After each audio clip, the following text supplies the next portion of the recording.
Urgent పని తగలటం వల్ల మీకు చెప్పకుండా రావాల్సి వచ్చింది. ఏమనుకోకండి అత్తయ్య గారు. చెప్పకుండా సర్ప్రైజ్ ఇవ్వండి, నీకు అలవాటే కదమ్మా.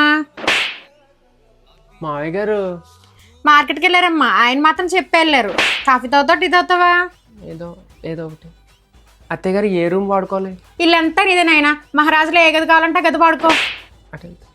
ఆ టేపు గది మాది, ఈ టేపు గది బయట వాళ్ళది, తర్వాత నీ ఇష్టం. సరే ఇటు వెళ్తా.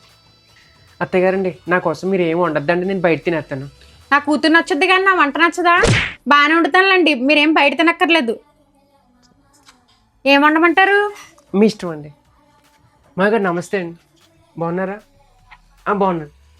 బుజ్జి, ఇసుకతో తాడైనా పేనొచ్చు కానీ మీ అమ్మ నాన్నని ఇంప్రెస్ చేయడం మాత్రం చాలా కష్టం బుజ్జి. అందుకే నేను బయట ఉంటానని చెప్పాను, నువ్వే బలవంతంగా పంపించాను నన్ను. బాబు, గడప మీద ఉంచోకూడదమ్మా. మావయ్య గారు పని మీద బయటికి వెళ్తున్నాను, మీ బండి వేసుకెళ్ళమంటారా? మీకు పనులు ఏ ఉంటాయి, పర్లేదా?